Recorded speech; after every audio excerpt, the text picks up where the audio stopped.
여기 계신 분들 가운데서 혹시 바둑을 두는 분이 있는지 모르겠습니다. 우리 한국, 아시아에서는 특히 한국과 중국, 일본에서는 바둑을 많이 두는데요. 이 바둑의 용어 가운데서 특별히 다른 데는 없는 바둑에만 있는 특별한 용어가 하나 있습니다. 그것이 뭐냐면 복기라는 것입니다.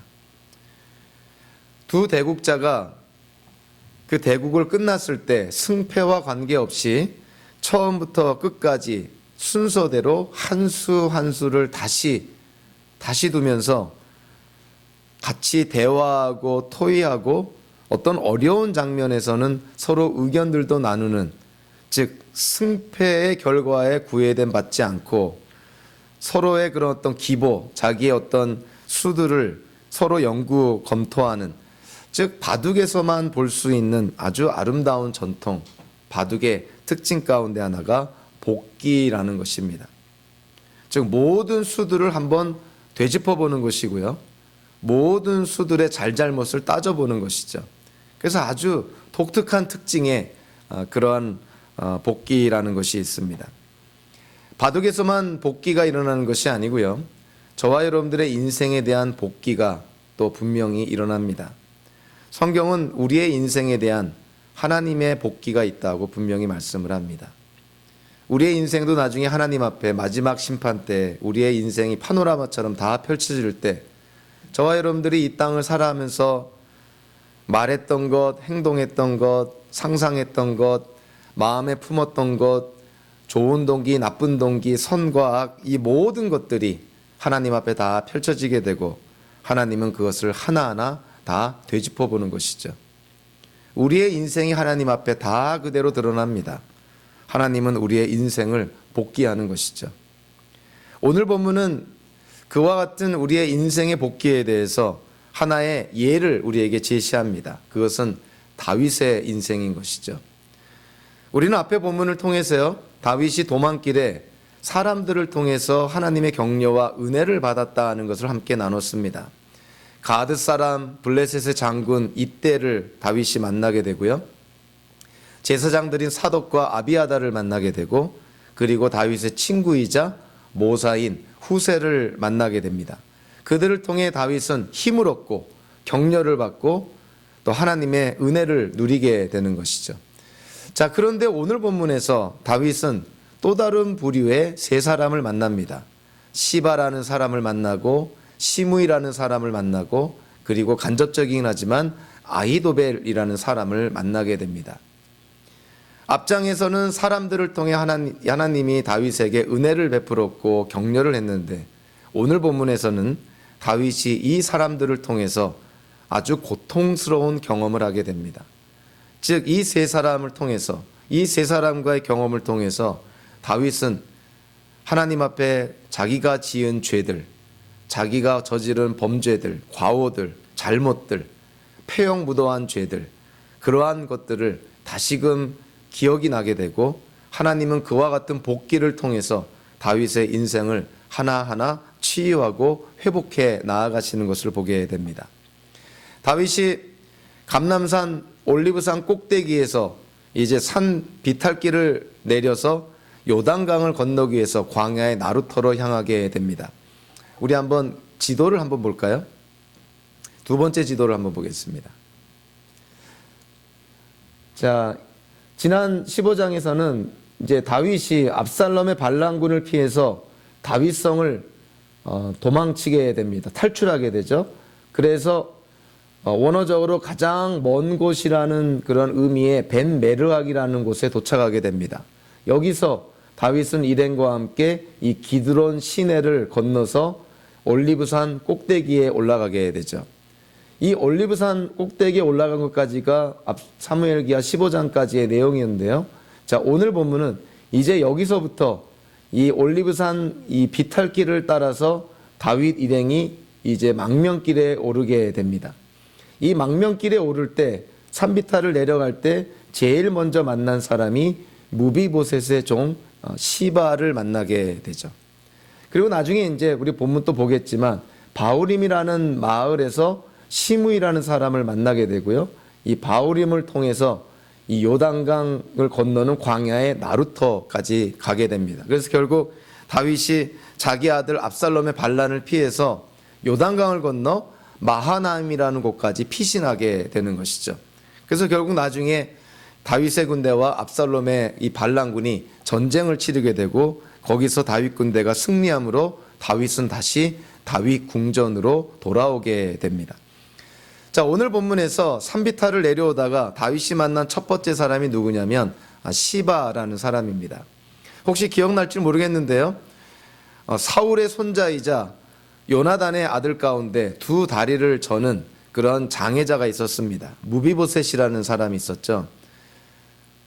선왕의 자녀 이 손자고 당연히 다윗이 왕에 올랐을 때 어찌 보면 자기의 왕권을 확립하기 위해서 장래의 어떤 쿠데타의 그런 그 가능성을 제거시키기 위해서 선왕의 그런 자식들을 죽이는 것이 보통 관례인데 다윗은 요나단과 맺은 언약이 있기 때문에 이 요나단의 아들이자 사울의 손자인 무비보셋을 거둡니다. 그래서 무비보셋에게 사울의 그 재산을 다 주도록 하고요. 그리고 무비보셋을 다윗 왕궁에 거하게 하면서 자기의 왕자들과 함께 다윗과 식탁에서 같이 밥을 먹도록 하게 합니다. 그러니까 다윗이 무비보셋을 자기의 아들처럼 왕자처럼 그렇게 대우한 것이죠. 그 무비보셋을 돌보고 그리고 무비보셋에게 준 사울 집안의 재산을 관리하는 그런 역할을 맡은 사람이 오늘 본문에 나오는 시바라는 사람입니다. 그래서 시바가 이 다윗 왕 그 일행에게 필요한 것들을 가지고 지금 다윗을 만나러 나온 것이죠. 자, 그 시바가 사울 집안의 종이었고 그래서 이 시바가 그 다윗을 섬기기 전에는 누구를 섬겼냐면 사울 왕을 섬긴 자입니다. 그러니까 다윗이 지금 자기 도망길에 망명길에 이 시바를 보니까 뜻밖의 그러한 어떠한 그 사람이었던 것이죠. 그래서 2절과 3절 전반부에 보니까 다윗 왕이 시바에게 묻습니다. 내가 무엇 때문에 이것을 가지고 왔느냐? 그리고 내가 섬기는 상전의 손자, 즉 사울의 손자 무비보셋은 도대체 어디에 있느냐? 그럼 다윗이 지금 궁금해지는 것이죠. 시바의 의중도 지금 궁금한 것이고 시바가 섬기는 무비보셋이 안 보이니 무비보셋의 행방도 궁금한 것입니다. 다윗은 무비보셋이 어디 있는지가 중요한 것이 아니라 지금 이 상황에서 다윗이 궁금한 것은 무비보셋이 과연 다윗 내 편인가 아니면 반란군인 압살롬의 편인가 이것이 궁금했던 것이죠. 다윗이 시바에게 물으니 시바가 다윗에게 대답을 합니다. 2절과 3절 후반부에 보니까 자기가 이 모든 먹거리를 가지고 온 것은 다윗 일행에게 주신 것이고 지금 무비보셋은 예루살렘에 있는데 지금 어떠한 생각을 하고 있냐면 마침내 하나님께서 자기에게 속한 이 이스라엘이란 나라를 지금 자기에게 되돌려 준다고 생각하고 있다는 것입니다. 즉 자기 할아버지인 사울 왕에게 속해 있던 이 이스라엘 왕국을 손자인 자기에게 하나님이 주시기 위해서 지금 이 반란이 일어났다 이렇게 생각하고 다윗 왕의 망명길에 지금 나와보지도 않고 예루살렘에서 지금 머물고 있다 이렇게 시바가 대답한 것이죠. 근데 우리가 가만히 생각해 보면 이 시바의 대답은 상당히 모순됩니다. 무엇보다도 어떠한 모순점이 있냐면 다윗의 아들인 압살롬이 반란을 해서 반란에 성공했을 때 그 이스라엘의 왕권을 지금 사울의 손자인 무비보셋에게 준다? 이거는 말이 안 되는 것이죠. 다윗이 한 번만 더 생각해도 이 시바의 대답은 이게 본심이 아니라는 걸 깨닫게 되죠. 더군다나 무비보셋은 두 다리를 저는 장애자였습니다. 이스라엘의 왕이 되려면 이스라엘의 군대를 이끄는 그런 지휘관의 역할을 감당해야 되는데 두 다리를 저는 장애자가 어떻게 이스라엘의 왕이 될 수가 있습니까? 그러니까 시바의 대답은 사실은 이 무비보셋을 모함하고 있는 것이죠. 나중에 다윗이 전쟁에서 승리해서 예루살렘으로 귀환할 때 무비보셋을 만나게 되고 그때 그 사실을 다윗이 전해 듣게 됩니다. 시바는 지금 이 무비보셋을 모함하고 있는 것이죠. 거짓말을 하고 있는 것이죠. 여기에 대해서 다윗이요 4절에 보니까 생각하지도 않고 주저하지도 않고 지체 없이 얘기를 합니다. 다윗의 반응이 너무나 즉흥적이고 동물적이고 충동적이었죠. 시바에게 이렇게 말합니다. 무비보셋에게 준 재산을 다 너에게 줄 테니 네가 가져라. 그래서 이 사무엘기 저자가 이 본문을 통해서 시바라는 사람이 무비보셋을 모함한 그 이유가 드러나는 것이죠. 무비보셋을 모함해서 다윗 왕이 무비보셋에게 준 사울의 재산을 자기가 가로채고 싶었던 것이죠. 그래서 무비보셋을 모함을 한 것이고 다윗은 그 거짓말에 속아 넘어가서 너무나 성급하게 그리고 충동적으로 이 시바에게 사울의 무비보셋의 모든 재산을 다 주는 명령을 내리게 됩니다. 사무엘기 16장에서는 세 가지의 사건이 나옵니다. 시바의 거짓말하는 사건이 나오고 다음에 나오는 것이 시므이의 저주 사건이 나오게 되는 것이고 세 번째가 아히도벨의 계략이 나오게 되는 것인데요. 이 세 가지 사건들은 지금 다 다윗을 향하고 있습니다. 그리고 이 세 가지 사건들은 다윗이 그의 삶 속에서 하나님 앞에 지은 죄들과 다 연관이 되어 있습니다. 그래서 사무엘기 저자가 특히 하나님께서 이 세 사람을 통해서 사실은 다윗의 죄를 지금 되짚어보고 있는 것이죠. 어찌 보면 바둑에서 복기를 하는 것처럼 다윗의 인생을 지금 복기하고 있습니다. 다윗이 하나님 앞에 지은 죄들을 하나님이 지금 다시 다 드러내고 있는 것이죠. 결과론적으로는 하나님이 다윗의 죄를 이렇게 드러내는 것은 그 의미가 뭐냐면 죄를 드러내므로 그 죄를 깨닫게 하고 그래서 하나님의 용서를 받게 하고 깨끗함을 입게 하기 위한 것이죠. 우리도 마찬가지인 것이죠. 죄를 덮어둔다고 죄가 없어지는 것이 아닙니다. 죄를 잊어버린다고 죄가 없어지는 것이 아니죠. 죄를 모른 채 한다고 아무 일이 없었던 것처럼 여긴다고 우리가 지은 죄가 없어지는 것이 아닙니다. 하나님은 우리가 지은 죄를 다 보고 계시고 알고 계시고 지금 다 주목하고 계시는 것이죠.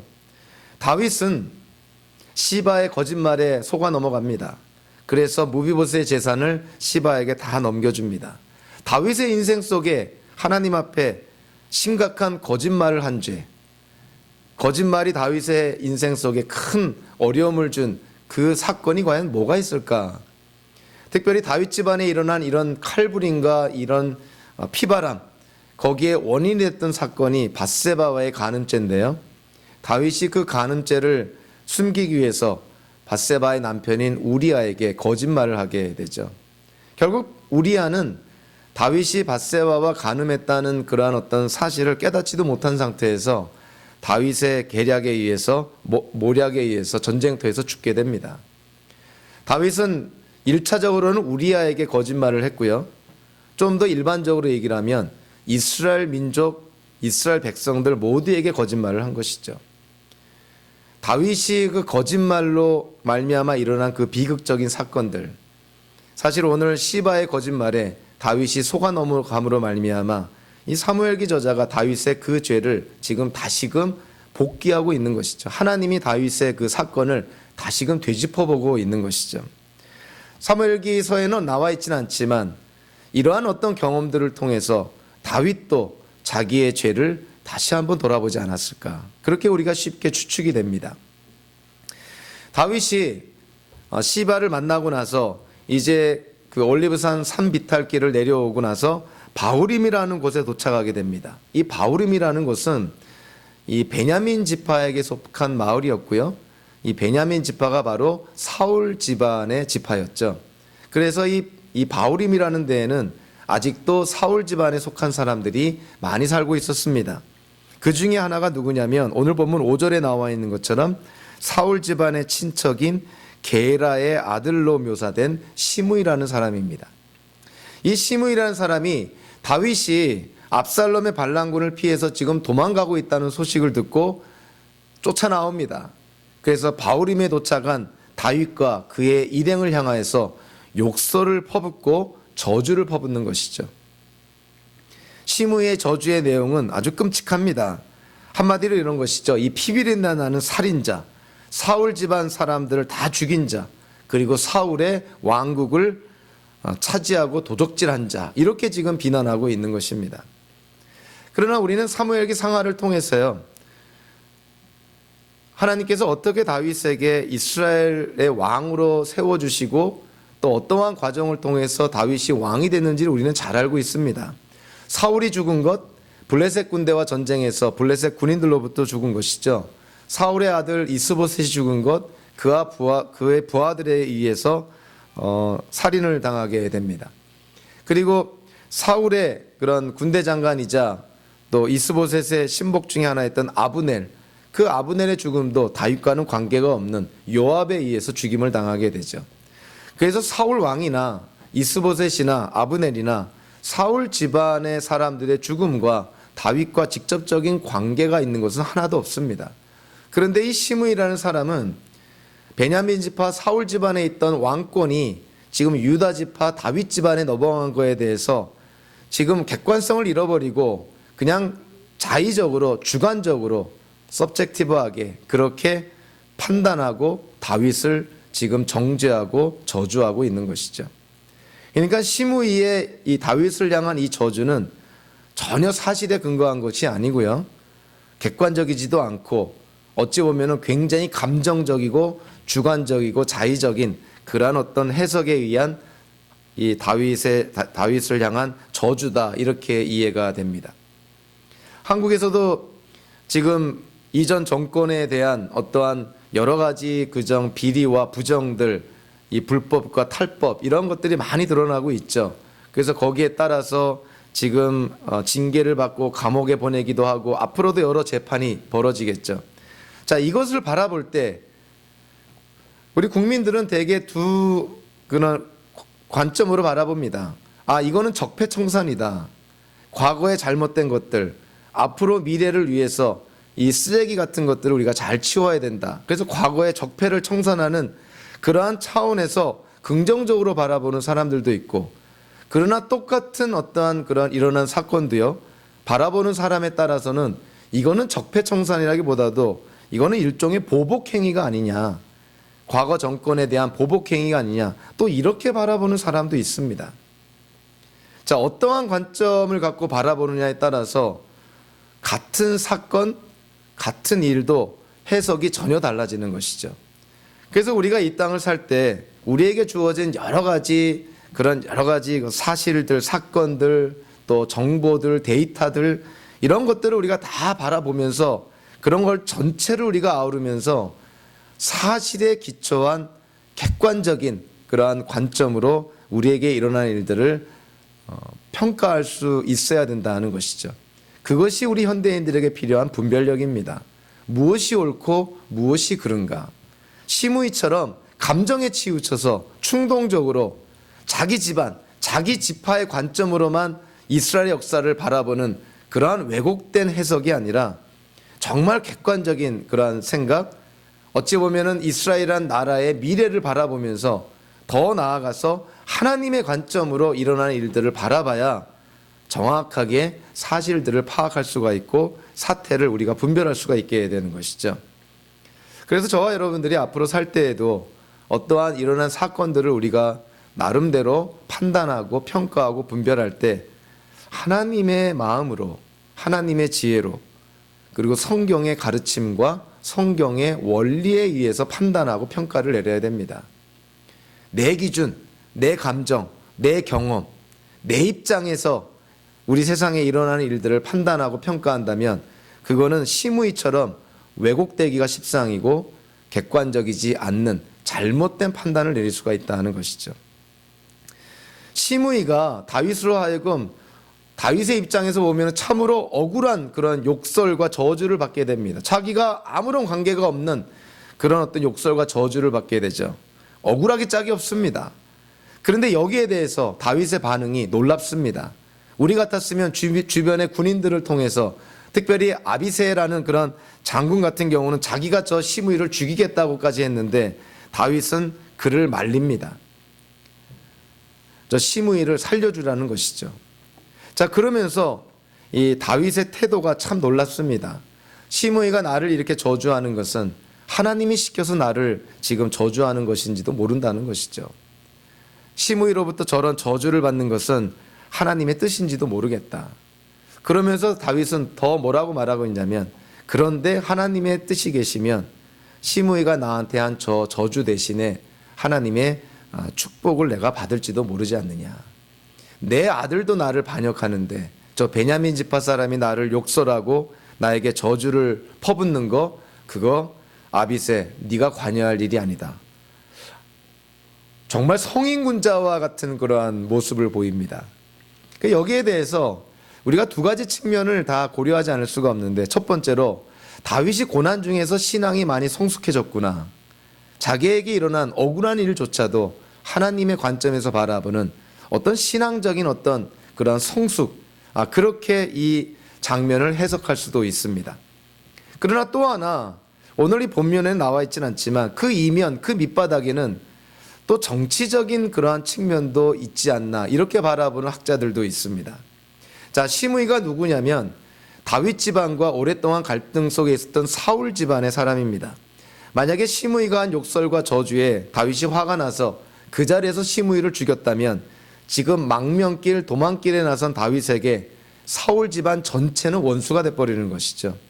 지금 도망을 가는 다윗의 입장에서는 한 사람이라도 더 자기 사람이 필요한 터인데, 굳이 시므이라는 한 사람 때문에 베냐민 지파 사울 집안 모든 사람들과 원수지간이 된다는 것은, 이거는 정치적인 측면에서 이해득실을 따져보면 결코 바람직한 그런 행동이 아니라는 것이죠. 그래서 일단의 성경학자들은 다윗이 시므이를 살려둔 것은 그런 신앙적인 측면보다는 정치적인 측면이 더 있지 않느냐, 이렇게 바라보는 사람도 있습니다. 성경을 통해서는 우리가 무엇이 다윗의 본심인지는 알 수는 없습니다. 그만큼 우리 사람들은, 다윗뿐만이 아니라 저와 여러분들 사람은 생각보다 복잡합니다. 그렇게 단순하지가 않은 것이죠. 신비한 부분도 있는 것이죠. 우리는 악을 행하다가도 선한 마음을 품을 때가 있고, 또 선을 행하다가도 악한 마음을 품을 때도 있습니다. 어떤 때는 우리도 모르는 사이에 이러한 선과 악이, 옳고 그름이 막 그냥 뒤섞여 버려서 엉망진창이 되는 경우도 많이 있습니다. 사람은 생각보다 복잡한 존재라는 것이죠. 다윗도 마찬가지입니다. 다윗이 하나님을 두려워하고 하나님의 마음에 합한 자고, 오늘 본문을 보면 다윗의 신앙이 참 성숙한 것 같지만 그의 생각 속에서는 저 구석 어딘가에는 정치적으로 이해득실을 따지고 이해타산을 하는, 득실을 따지는 그러한 어떤 면도 다윗에게 있지 않았나, 우리가 무시할 수는 없는 측면이라는 것이죠. 자, 시므이를 통해서 바후림이라는 데에서 다윗은 저주를 받습니다. 자, 여기서 하나님이 다윗의 인생 속에 하나의 사건을 기억나게 합니다. 분명히 다윗이 기억했을 것입니다. 자, 그 무슨 사건이냐면 이 바후림이라는 데에 주목할 필요가 있습니다. 다윗의 인생 속에 이 바후림이라는 마을과 관련된 중요한 사건이 하나 있습니다. 사울이 죽고 나서요, 다윗은 먼저 유다 지파의 왕이 됩니다. 그래서 헤브론에서 7년 반 동안 유다 지파의 왕으로 있게 되는데, 그때 나머지 11개 지파, 즉 사울의 아들인 이스보셋을 왕으로 삼은 그 이스라엘이라는 나라가 북쪽에 세워졌던 것이죠. 자, 그런데 이 이스보셋의 군대 장관이자 그 당시에 실력자가 누구였냐면 아브넬이라는 사람입니다. 근데 이 아브넬이 이스보셋과 갈등을 맺게 됩니다. 갈등이 막 일어나게 되죠. 그래서 아브넬이 다윗을 찾아와서 일종의 밀약을 맺습니다. 내가 이스라엘을, 북쪽 11개 지파를 당신에게 다 넘겨주겠어. 다윗은 얼싸 좋다 하고 아브넬의 그 어떤 그 제안을 받아들이게 되죠. 그런데 다윗이 아브넬에게 하나의 조건을 내겁니다. 그 조건이 뭐냐면, 다윗의 첫 번째 아내가 누구냐면 사울의 딸인 미갈입니다. 근데 현대적으로 표현하면 지금 상태는요, 다윗과 미갈은 이혼한 상태고, 미갈은 다른 남자랑 결혼해서 새 가정을 지금 갖고 있는 그러한 상태입니다. 그런데 다윗이 아브넬에게 요구한 게 뭐냐면, 나의 첫 번째 아내인 미갈을 데려오라는 것이죠. 왜 다윗이 그 사울의 딸인 이미 이혼한 미갈을 데려오라 그랬을까? 다윗이 자기의 왕권을 확립하기 위해서는 사울 집안의 도움도 필요했다는 것이죠. 좀 소극적으로 얘기하면 사울 집안과 원수될 필요가 없는 것이죠. 그런데 자기의 부인이 만약에 미갈이라면, 사울 집안에 속해 있는 미갈이 자기의 아내로 있다면 사울 집안과 원수가 되지 않고 자기의 왕권을 확립하는 데 도움이 되기 때문에 다윗은 이 사울의 딸, 자기의 첫 번째 아내 미갈을 정치적으로 이용하기 위해서 아브넬에게 미갈을 데려오라고 명합니다. 지금 미갈은 다윗과 헤어지고 나서 발디엘이라는 새로운 남자와 만나서 행복하게 지금 가정생활, 결혼생활을 하고 있었습니다. 그런데 아브넬이 가서 강제로 미갈을 지금 데려오고 있는 것이죠. 그 남편인 발디엘이 그 자기의 아내 미갈과 헤어지는 것이 너무 슬퍼서 아브넬을 뒤따라옵니다. 미갈을 뒤따라오는 것이죠. 어디까지 뒤따라오냐면 바로 이 바후림까지 뒤따라옵니다. 그러니까 발디엘이라는 그 미갈의 새 남편이 미갈과 헤어지 생리별을 하기가 싫어서 끝까지 뒤따라오는 것이죠.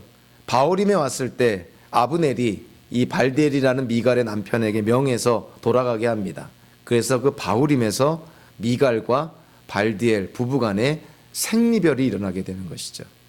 그게 왜 일어나게 됐습니까? 다윗 때문에 일어나게 된 것입니다. 다윗이 자기의 정치적인 어떤 입지를 굳히기 위해서, 왕권을 확립하기 위해서 앞으로 통일 왕국의 왕이 되는데 필요하다 싶어서 지금 결혼해서 잘 살고 있는 미갈을 강제로 지금 데려온 것이죠. 그 생리별의 현장이 바후림이었다는 것입니다. 지금 다윗이 시므이로부터 그 바후림에서 지금 저주를 받고 있는 것이에요. 다윗의 인생 속에 다윗이 하나님 앞에 지은 그런 죄악된 행동들 가운데 하나, 폐영무도한 죄였던 것이죠. 가정을 깨트려버리는 가정 파괴범과 같은 그러한 어떤 행동을 했던 다윗, 시므이의 바후림에서의 저주를 통해서 다윗이 분명히 기억이 났을 것입니다. 하나님은 다윗의 인생 속에 그런 어떤 악한 것들을 지금 되짚어보고 있는 것이죠. 물론 그것은 다윗을 정죄하고 심판하기 위해서인 것이 아니라 궁극적으로 다윗을 회복하기 위함이라는 것을 우리가 또 깨닫게 됩니다. 시바와의 만남, 그리고 시므이와의 만남, 시바의 거짓말에 속고 시므이의 욕설과 저주를 받는 다윗. 다윗의 인생 속에 지금 최악의 과정, 최악의 순간을 지금 지나가고 있습니다. 저와 여러분들이 어려움에 처하게 되면, 고난 속에 빠지게 되면 일단 우리가 정신적으로나 육신적으로요 지치고 힘듭니다. 그 스트레스가 말로 못하는 것이죠. 그래서 우리가 고난 속에 있으면 누구나 할 것 없이 분별력을 상실하기가 쉽습니다. 그리고 우리의 마음과 심령이 굉장히 피폐하다 보니까 날카로워집니다. 별 말도 아닌 거 가지고 쉽게 우리가 막 화를 내기도 하고 분노가 폭발하기도 하죠. 고난 속에 있을 때 관대함이나 여유라는 것을 찾아보기는 어렵습니다. 그럼에도 불구하고요, 저와 여러분들이 살면서 어려움을 겪지 않을 수 없습니다. 인생의 시련을 겪지 않을 수 없는 것이죠. 고난을 통과하지 않을 수 없는 것이죠. 그래서 우리가 기억을 해야 됩니다. 우리가 만약에 다윗처럼 이런 어려운 상황에 고난과 시련 속에 있을 때 하나님 안에서 최선의 우리의 행동, 최선의 태도는 과연 무엇일까?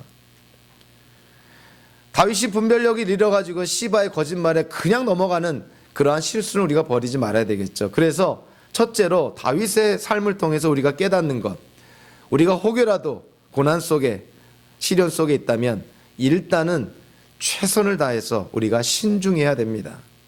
성급하게 판단해서는 안 되는 것이죠.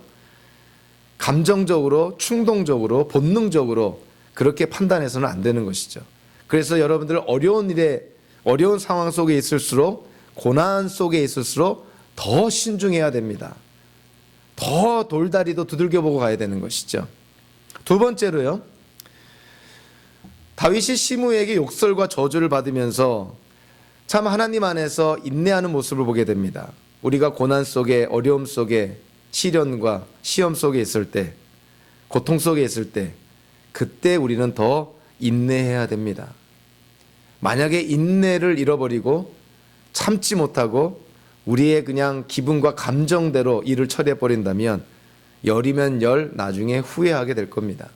그래서 고난 속에 어려움 속에 있을 때 우리는 더 인내해야 됩니다. 셋째로요. 아비새를 통해서 보는데 아비새는 시므이를 죽여버리겠다 그랬습니다. 거기에 대해서 다윗이 아비새에게 한 말이 뭡니까? 아비새야, 시므이를 보지 말고 하나님을 바라봐라. 시므이가 나를 저주한 것이 하나님의 뜻인지 누가 알겠느냐. 그리고 나중에 시므이의 저주가 오히려 축복이 될지 누가 알겠느냐. 그래서 고난과 어려움 속에 있을 때 저와 여러분들이 꼭 가져야 될 태도는요, 문제나 상황을 바라보지 말고 그럴 때일수록 하나님을 바라봐야 됩니다. 우리가 문제를 바라본다고, 상황을 바라본다고 그 문제가 해결되거나 상황이 호전되는 경우는 별로 없습니다. 결국 우리의 문제와 우리의 상황을 해결하시는 분이 하나님이시기 때문에 어려울수록 하나님을 바라봐야 된다는 것이죠. 그런 점에서는 다윗의 아주 놀라운 그런 부분입니다. 시므이로부터 그렇게 저주를 받을 때 다윗은 시므이를 바라본 것이 아니라 하나님을 바라봤죠. 하나님을 바라봤기 때문에 시므이의 욕설과 저주도 감내할 수 있었던 것이고 그 어려운 상황을 극복할 수 있었던 것입니다. 시바의 거짓말에 속아 넘어가는 다윗, 자기가 옛날에 우리아와 이스라엘 백성을 속였던 것 다시금 기억이 났을 것입니다. 시므이의 욕설과 저주를 바후림에서 받았을 때 그 바후림에서 일어났던 그 생리별의 그 사건의 그 원인이 바로 다윗에게 있었다는 것, 자기가 해서는 안 될 그런 인륜을 저버린 그런 천인공노할 그런 죄를 범했다는 것을 다윗이 깨달았을 것입니다.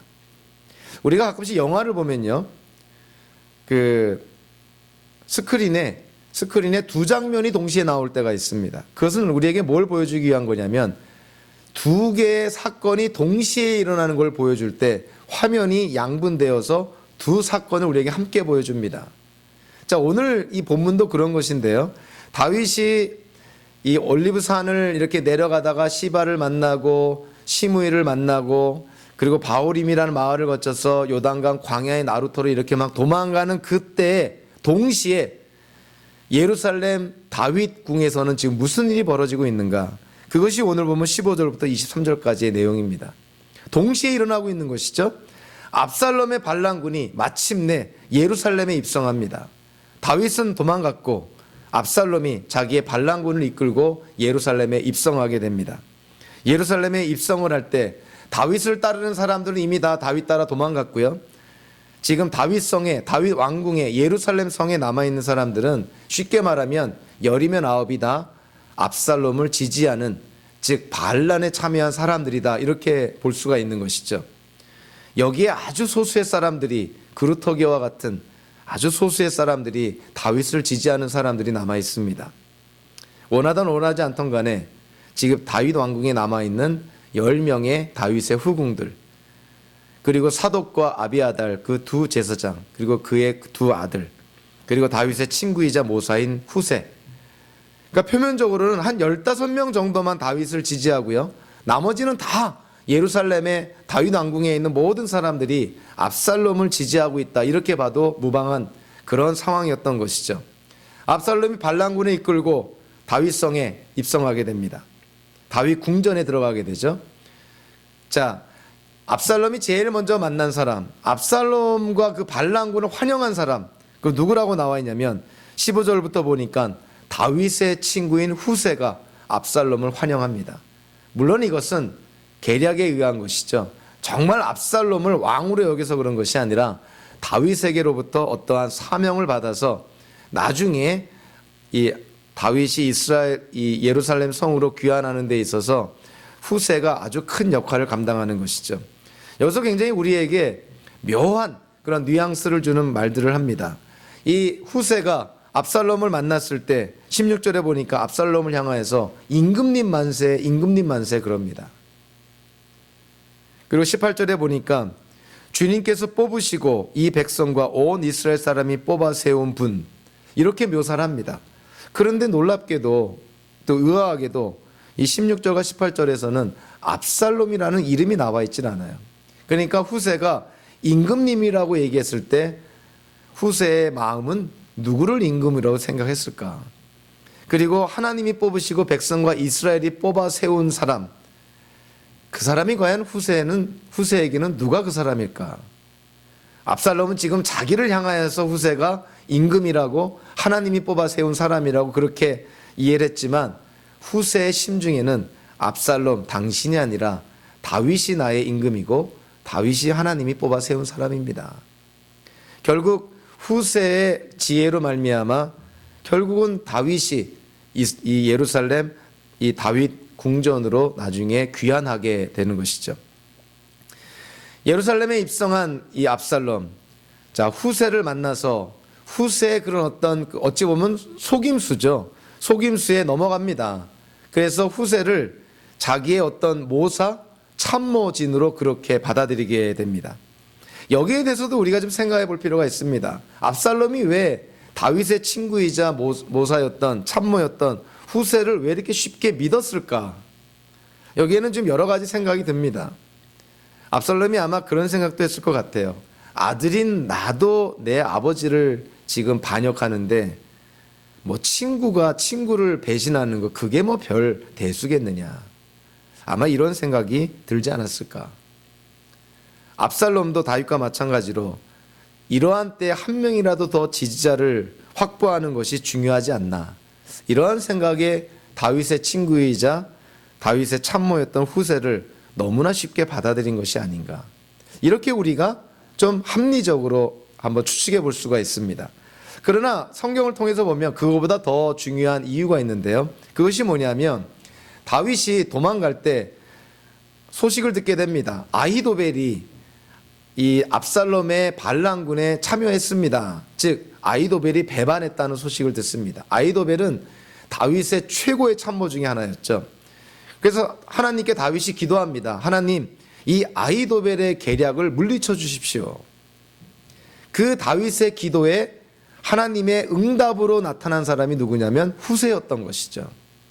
그래서 후세는 사실은 다윗의 기도에 대한 하나님의 응답입니다. 그러니까 후세가 이 쉽게 압살롬의 참모진에 이렇게 참여하게 된 데에는 하나님의 역사가 크다는 것을 우리가 부인할 수가 없는 것이죠. 왜냐하면 후세라는 사람이 다윗의 기도에 대한 하나님의 응답으로 주어졌고 결국 후세를 하나님이 사용해서 압살롬의 아히도벨의 계략을 하나님이 파해버리십니다. 그러니까 후세가 압살롬의 그런 참모가 된 것은 하나님의 역사라고 그렇게 우리가 이해하는 것이 성경적으로 더 바람직한 해석이라고 생각을 합니다. 압살롬이 예루살렘에 입성하고 다윗 궁전에 들어갔을 때 아히도벨에게 묻습니다. 자, 내가 어떻게 해야 돼요? 자, 예루살렘 도성은 접수를 했고 다윗 왕궁도 지금 접수를 했으니 압살롬이 지금 뭔가를 해야 되는데 뭐를 해야 될지 모릅니다. 아히도벨에게 물으니 아히도벨이 이렇게 말합니다. 한마디로 이제 압살롬 당신이 왕처럼 행동해야 됩니다. 그러면서 아히도벨이 낸 계략이 뭐냐면 다윗이 남겨놓은 후궁 10명과 동침하시오. 즉 그들을 겁탈하라는 것이죠. 자, 그 당시에 고대 근동의 관습에 의하면요, 새로운 왕이 들어서면 이전 왕의 후궁이나 첩들을 다 새로운 왕이 차지하게 됩니다. 더 나아가서 이전 왕의 후궁이나 첩들을 만약에 소유하게 되면 그거는 왕권을 가진 것으로 그렇게 이해를 합니다. 나중에 이 열왕기상에 보면 다윗의 아들 가운데 아도니아가 있는데요. 이 아도니아가 그 밧세바에게 요청해서 다윗의 후궁, 즉 수넴 여자 아비삭과 결혼하게 해달라는 요청을 하게 됩니다. 그때는 이미 솔로몬이 왕으로 올라섰던 때이고요.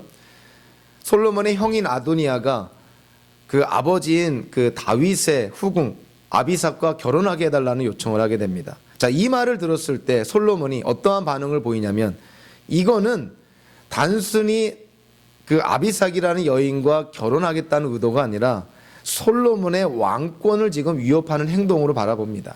그래서 솔로몬이 아도니아를 죽입니다. 일종의 반역 행위라고 본 것이죠. 그래서 여기서 압살롬이 다윗의 후궁들을 이렇게 취한 거, 욕보이고 겁탈한 것은 이제 압살롬이 내가 왕이다 이렇게 지금 선포한 거나 마찬가지라는 것이죠. 그것이 아히도벨의 계략입니다. 그러니까 아히도벨이 지금 아주 독한 마음을 품고 지금 이 압살롬에게 어찌 보면 어드바이스를 주면서 지금 다윗을 죽이려고 혈안이 되고 있습니다. 그런데 이스라엘의 율법에 의하면 그 당시에 관습에 의하면 이해가 되는 처세술이긴 하지만 자, 이스라엘의 율법, 하나님의 율법에 의하면요. 레위기 20장 11절에 보니까 아버지의 아내들과 동침을 하면 아내와 동침한 자식은 다 죽도록 되어 있습니다. 살인죄에 해당되는 것이죠. 그러니까 하나님의 율법에 의하면 압살롬이 자기의 아버지인 다윗의 후궁과 성관계를 맺는 것은 살인죄에 해당됩니다. 아니, 사형죄에 해당되는 것이죠. 그래서 사무엘기 저자가 지금 암시하고 있는 것이죠. 압살롬은 그 당시에 고대 관동의 관습에 의하면 하나의 처세술에 불과한 것일지 모르겠지만 하나님의 율법에 의하면 지금 사형당하 마땅한 죄를 짓고 있다는 걸 우리에게 알려주고 있습니다. 그래서 결국 나중에 결과적으로 어떻게 됩니까?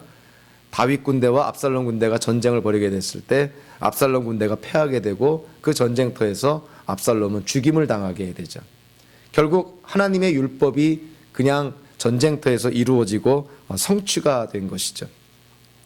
우리가 여기서 마지막으로 한번 좀 바라봐야 될 것이 아히도벨이 다윗의 참모이자 최측근 그 모사였는데 하나님의 율법을 잘 알고 있었을 아히도벨이 어찌하여 압살롬에게 이와 같은 최악의 가장 악랄하고 교활한 계략을 압살롬에게 줬을까?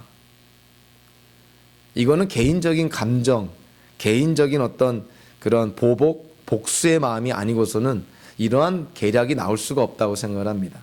우리 지난주에 15장 우리 함께 나눌 때 아히도벨에 대해서 얘기를 했죠. 자, 아히도벨이 누굽니까? 다윗의 참모였다가 왜 아히도벨은 다윗을 배반했을까요? 그 가장 가능성 있는 이유가 뭐라 그랬습니까? 아히도벨이 밧세바의 할아버지였다 그랬습니다. 자기의 손녀딸의 인생도 망치게 한 자, 손녀딸의 가정을 파괴한 자가 누구예요? 다윗입니다. 그래서 할아버지 입장에서는 다윗은 왕이 아니라 자기 손녀딸의 가정을 파괴한 가정 파괴범인 것이죠. 할아버지 입장에서는 다윗에게 철저하게 복수하고 싶은 마음이 얼마나 강했을까. 그래서 압살롬에게 사실은 이러한 아주 악랄한 계략을 핀 것입니다. 압살롬이 다윗의 그 10명의 후궁들을 겁탈하고 성폭행한 장소가 다윗 왕궁의 옥상이라 그랬습니다. 다윗의 인생 속에 이 압살롬이 다윗의 왕궁, 이 후궁 10명을 겁탈하는 이 장면 속에서 다윗의 인생 속에 하나님께 지은 죄 하나가 또 떠오르게 되죠. 또 하나의 복기가 시작이 됩니다. 어떠한 사건이 떠오를까요? 다윗 왕궁의 옥상 그러면 뭐 생각나는 사건 없나요? 다윗이 옥상에서 행한 죄 뭐가 있을까요? 바로 한밤중에 목욕하고 있는 밧세바를 보며 음욕을 품고 거기로부터 다윗이 죄를 짓게 되죠. 그 옥상 거기서 압살롬이 다윗의 10명의 후궁들을 겁탈합니다. 그리고 이스라엘 백성이 보는 앞에서 한밤중도 아니고 대낮에. 이거는 상식적으로나 그냥 일반적인 그냥 사회 어떤 규범에 보더라도 이거는 일어나서는 안 되는 일인 것이죠. 아비의 아내들을 대낮에 사람들이 보는 앞에서 겁탈한다. 아주 최악의 사건인 것이죠. 자, 그런데 놀라운 것은 압살롬이 아히도벨의 이 악랄한 계략에 따라 행한 이 행동이 하나님의 심판, 다윗을 향한 하나님의 예언이 이루어지고 성취되는 데 쓰임받고 있다는 것입니다. 여러분들 그 다윗이 간음죄와 살인죄를 짓고도 자기가 지금 무슨 죄를 지었는지 하나님께 회개도 하지 않은 상태에서 밧세바와 아들을 낳고 기분 좋아하고 있을 때 하나님이 나단을 보내서 다윗에게 심판의 메시지를 보냅니다. 사무엘기하 12장 11절 12절에 보니까 하나님이 나단을 통해서 다윗에게 이렇게 심판합니다. 내가 너의 집안에 재앙을 일으키고 내가 보는 앞에서 내가 너의 아내들도 빼앗아 너와 가까운 사람에게 주어서 그가 대낮에 너의 아내들을 욕보이게 하겠다. 하나님의 심판의 메시지가 오늘 바로 이 오늘 본문에서 이루어지고 성취가 되고 있는 것이에요. 너의 아내들을 빼앗아 너와 가까운 자 누굽니까? 다윗이 꿈에도 생각하지 못했던 자기의 아들 압살롬에 의해서 백주에 대낮에 너의 아내들을 욕보이게 하는 하나님의 그런 심판이 지금 오늘 본문에서 이루어지고 성취가 되고 있습니다. 우리는 여기서 다시 한번 생각해 봐야 됩니다. 하나님이 나단을 통해서 다윗을 심판하시겠다고 말씀하셨습니다. 하나님이 작정하신 일이죠. 하나님이 작정하신 일은 하나님의 주권에 의해서 반드시 이루어지고 성취가 됩니다. 하나님이 다윗을 심판하시겠다고 했으니 다윗 집안이 심판을 받습니다. 그것은 하나님의 주권이죠. 어느 누구도 그것을 막을 수가 없는 것이죠. 그런데 하나님의 심판, 하나님의 주권하에 하나님의 심판이 다윗 집안에 행해지고 있는 그 과정을 보면 여러 사람이 등장하고 여러 사건들이 등장합니다. 제일 먼저 어떤 사건이 등장합니까? 암논이, 다윗의 맏아들 암논이 그의 이복 여동생 압살롬의 친여동생인 다말을 성폭행하게 되죠. 강간합니다. 자, 거기에 안가품하여서 압살롬이 그의 이복형인 암논을 살해합니다. 결국 압살롬은 도망가게 되죠. 망명길에 오르게 되죠. 나중에 다윗의 용서에 의해서 다시 예루살렘에 왔지만 결국 압살롬은 다윗에게 반란을 일으킵니다.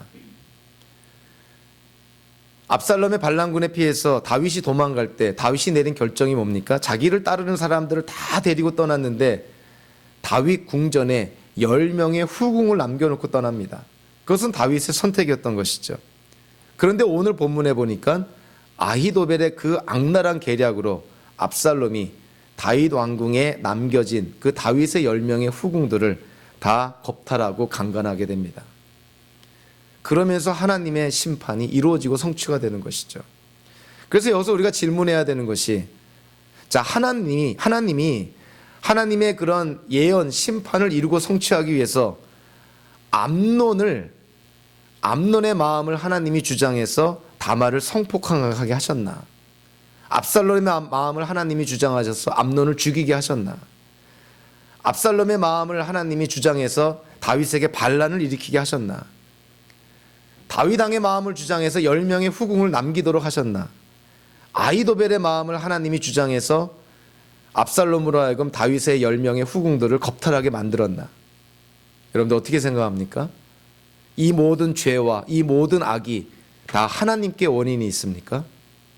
하나님께 원인이 있지 않습니다. 하나님은 절대로 죄의 조성자도 아니고 우리로 하여금 죄를 짓도록 유혹하는 분은 더더군다나 아닙니다.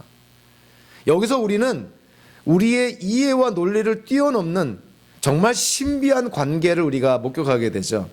하나님이 나단을 통해서 하시겠다고 작정한 그 일이 오늘 이루어지는데 그 일이 이루어지는 과정 속에서 인간이 자유의지를 갖고 선택하고 결정한 그것이 죄와 악이라 할지라도 하나님이 그 모든 것을 사용해서 하나님의 뜻을 하나님이 하시고자 하는 일들을 이루고 성취해 나가신다는 것입니다.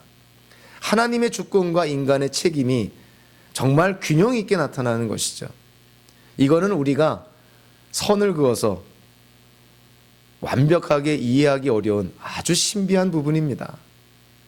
어떻게 나단을 통해서 하나님이 하신 그 심판이 이런 인간의 죄악된 결정과 악랄한 계교, 인간의 악까지도 하나님이 사용해서 하나님의 뜻을 이루어 나가실까?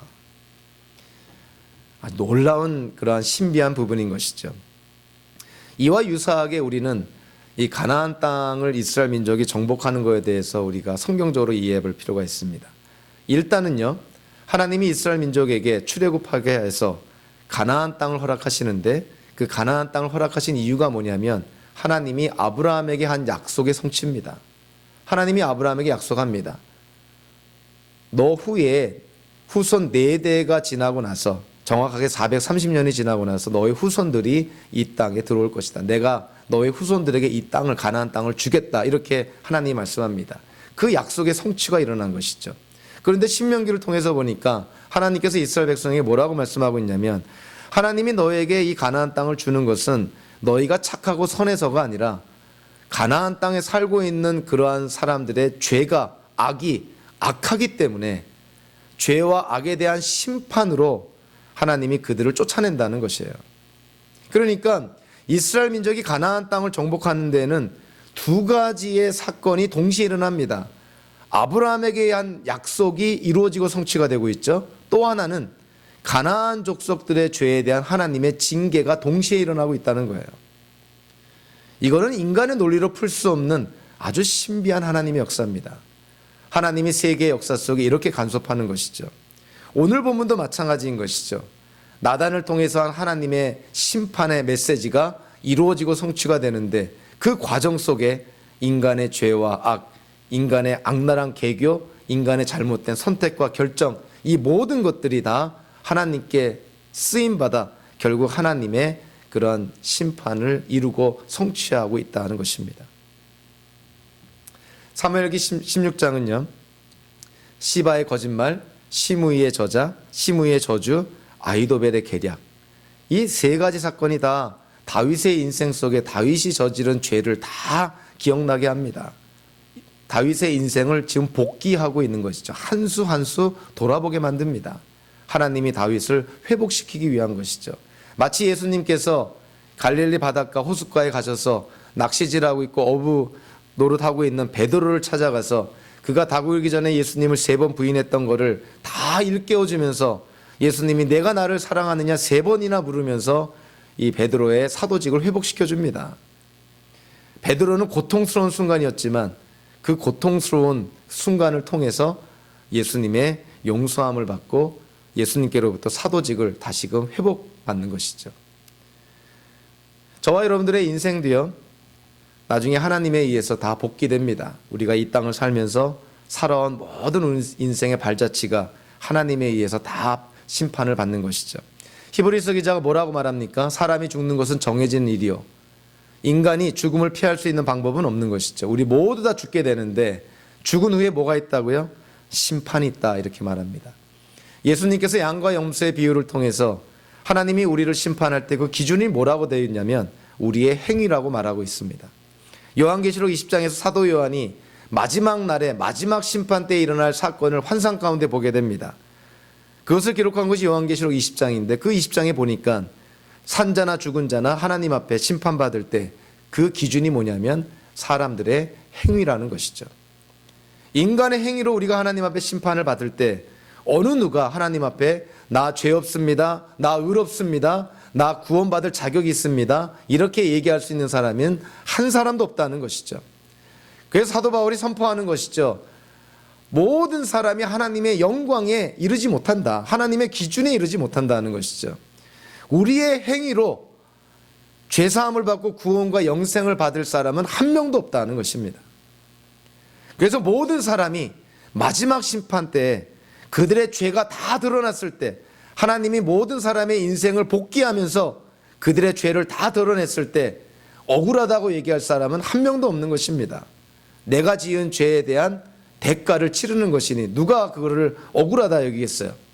하나님 기준에서 보기에 죄에 대한 징계를 하나님이 내리시는데, 그런데 그 모든 사람들 가운데서 소수의 사람들, 하나님이 택한 사람들이 있습니다.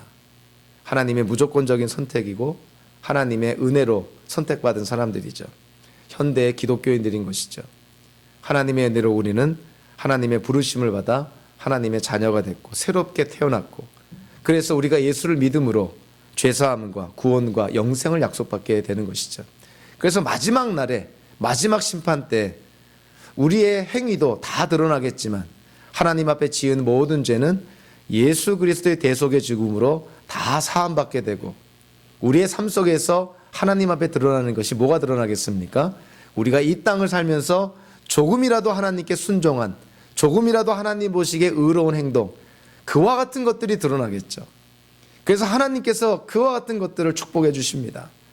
죄인들은 마지막 심판 때 죄가 드러나지만 예수 그리스도를 믿음으로 의인이 된 사람들은 마지막 심판 때 의로움이 드러나는 것이죠. 저와 여러분들 마지막 심판 때 어떠한 아이덴티티, 어떠한 신분으로 하나님의 마지막 심판대 앞에 우리가 서야 될까요? 우리가 이 세상에서 살 때 예수를 믿고 죄사함과 구원과 영생의 확신을 갖고 우리는 하나님을 만날 준비를 해야 됩니다. 하나님은 다윗의 인생뿐만이 아니고 이 땅에 태어난 모든 사람의 인생을 다 복귀합니다. 다시금 되짚어보게 합니다. 저와 여러분들의 인생 하나님께 심판받을 것입니다. 예수를 통하지 않고는 우리의 죄 문제는 결코 하나님께 해결되지 않습니다. 예수 그리스도를 통해서만이 우리의 죄가 사함받고 우리의 인생의 선한 부분만이 하나님께 영광을 돌리게 될 것입니다. 그와 같은 성도의 삶을 사시기를 주님의 이름으로 축원합니다. 기도하겠습니다. 하나님 아버지, 다윗의 인생은 정말 이 땅에 태어난 모든 인생의 축소판